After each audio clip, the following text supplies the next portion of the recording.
বন্ধুরা আজকে যাচ্ছি একটা বিয়ে বাড়িতে। তো বিয়েটা হচ্ছে আমার বোনের, মাসিতো বোনের বিয়ে, মাসি না সরি পিসিতো বোনের বিয়ে। তো সেখানে আজকে যাচ্ছি, মা তো রেডি, যাচ্ছি, বাবা ভাই রেডি গাড়ির ভিতরে। তো সেখানে গিয়ে তোমাদের সাথে কথা হবে, ছোট্ট ব্লগ, সাথে থেকো। আজকে ওয়েদারটা খুবই ভালো, খুবই সুন্দর, এবং রাস্তাঘাটও একদমই শুনশান, খুব ভালো লাগছে। এবং বাবাও এসে গেছে আজকে এই বোনের বিয়ে খেতে, ভাগ্নির বিয়ে বলে কথা, আর যেতে তো হবেই সেখানে। তো আস্তে আস্তে আমরা বিয়ে বাড়িতে চলে আসলাম, গাড়ির থেকে নামছে বাবা। অনেক আত্মীয় স্বজনরাই এসেছে এই বিয়ে বাড়িতে, এবং বিয়ে বাড়ি বা অনুষ্ঠানেই সব আত্মীয়দের সাথে দেখা হয় এবং খুব ভালোই লাগে। ভিতরে ঢুকতেই চোখে পড়লো ছোট্ট একটি মণ্ডপ বানিয়েছে, খুব সুন্দর লাগছিল, খুব নিখুঁত হাতে বানানো এই মণ্ডপ। এখনকার তো শহরে সব রেডিমেড মণ্ডপ বানিয়ে থাকে, গ্রামেই এইরকম মণ্ডপ দেখতে পাওয়া যায়, নিজের হাতে বানানো কলা গাছ দিয়ে। খুব সুন্দর হয়েছে মণ্ডপটি, আর এই মণ্ডপেই হবে বোনের বিয়ে। আমাদের পৌঁছানোর কিছুক্ষণ বাদেই জল আনতে বেরিয়ে পড়ে সবাই। তো আমরাও সেখানে জয়েন করে নিলাম, আমরা বলতে আমি আর ভাই। তার পিছনে আমরা দুজন, এবং মা, কাকিমণি, পিসি সবাই সামনে তারা। আর দেখতে দেখতে চলে আসলাম পুকুর পাড়ে। অনেকটা বড় ছিল পুকুরটা, খুব সুন্দর লাগছিল এই চারপাশ দেখে। আর একটা মজার কথা বলতে কি, এই যে বিল্ডিংটা দেখছো তোমরা, এটা হলো রাজবংশী ভাওয়াইয়া সঙ্গীতের একাডেমি, যেটা এর আগেও আমি এসেছিলাম। তো আজকে আবার সেই জায়গায় এসে পুরানো কথা অনেক মনে পড়ে গেছিলো, খুব ভালো লাগছিল।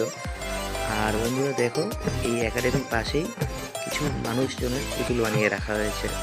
একটা ছিল বাঘ, এবং তার চারপাশে অনেকগুলি মানুষ। আর ভাইও এখানে এসে আনন্দে আছে, কারণ এইরকম পরিবেশ তো সবসময় পায় না, তাই সে খুবই খুশি।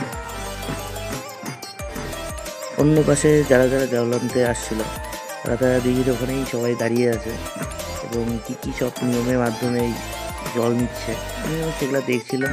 আমার শেষ, এবার বাড়ি ফেরার পালা। বুনু তো দারুণ নাচ করছে, এবং একে একে সবাই পিছনে আসছে। দেখতেই আমরা পৌঁছে যাই বিয়ে বাড়িতে।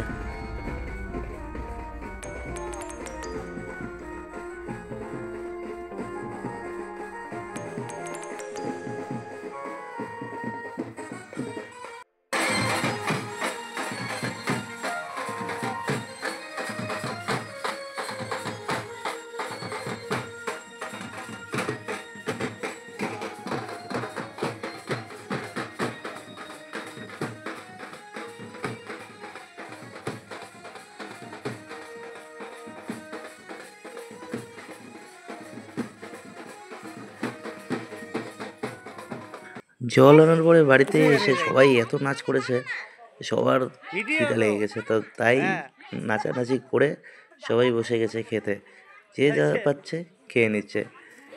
দিদি তো গামলাতে করে মুড়ি, চিড়া, সাথে মাছের তরকারি সব কিছু একসাথে নিয়ে খাচ্ছে। খুব নিচে ছিল বিয়ে বাড়িতে, তাই তার এত খিদে। তো তারপর আমি চলে যাই ছেলে আনতে, ছেলের বাড়ি তুফানগঞ্জ রামড়ি মোড়ে। তো সেখানে ঢুকতেই দেখতে পেলাম ছেলে বসে আছে ঠাকুরের সামনে, দারুণ সেজেছিল, এবং তাকে দেখতেও খুব সুন্দর লাগছিল। আর আমার পাশে যে বোনটি আছে, তাকে তো দেখতে অপূর্বই লাগছিল। তারপরে আমরা ছেলেকে নিয়ে চলে যাই মেয়ের বাড়ির দিক দিয়ে, মেয়ের বাড়ি বলতে আমার বোনের বাড়িতে। তো সবাই রেডি, চলো আবার ব্যাক করা যাক বোনের বাড়িতে। মাঝে মাঝে তো মনে হচ্ছিল আমরাই বরযাত্রী, কারণ আমাদের গাড়ির মধ্যে এই নিয়মের চাইনুগতিটা ছিল। আর এটা নিয়েই যাচ্ছিলাম বরের গাড়ির আগে আমাদের গাড়িটিকে নিয়ে। আর বুনু তো খুবই খুশি, কারণ এতগুলি বম আমরা নিয়েছি ছেলের বাড়ির কাছ থেকে।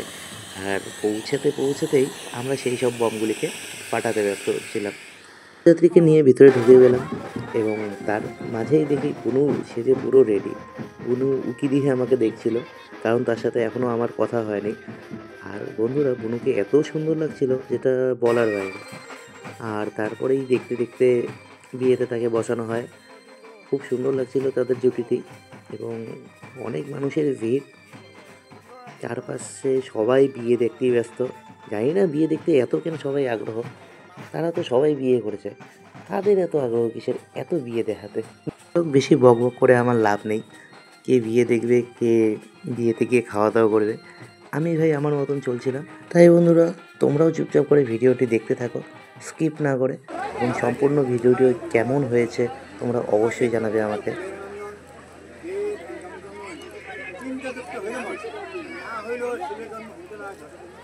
ইতিহাসে নিয়ম নাই চলো যে ব্রহ্মাটকে ব্রহ্মাজি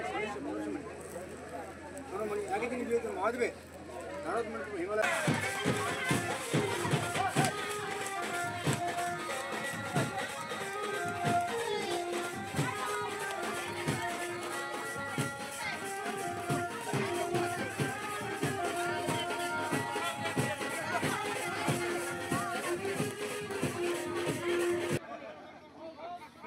কিছুক্ষণ আগেই বিয়ে শেষ হয়ে গেছিলো এবং বিয়ে শেষে সবাই নাচানাচি করে বুনু বর অর্থাৎ আমার জামাই সবাইকে নিয়ে ঘরে চলে যায় এবং বাইরে তো সবাই ততক্ষণও নাচতেছিল।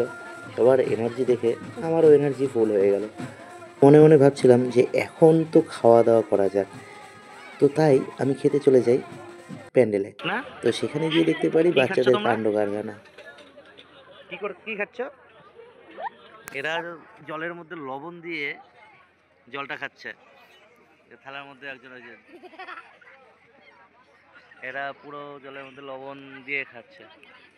খাবার দিতে লেট, সবাই আমরা বসে আছি বাচ্চা বাড়ির সাথে আমি, তার জন্য এরা খিদায় লবণ দিয়ে এই জল। এটা হলো আমার একটা ভাগনা। বসলাম। খাওয়া দাওয়া শেষ করে বাড়ি যাওয়ার পালা। তো সেই সময় দেখতে পারি বুনু আর জামাইবাবু মিলে সবাই ফটো তুলতে ব্যস্ত। তো আমিও খাওয়া দাওয়া করে আমার তো পেট পুরো ফুল। তো ভাবছি কি করি না করি, এবং চারপাশে এত সব ফটো তুলতে ব্যস্ত সবাই, যেটা কি বলি, কখন বুনুর সাথে কথা বলে বাড়ি যাব সেটাই ভাবছি আমি।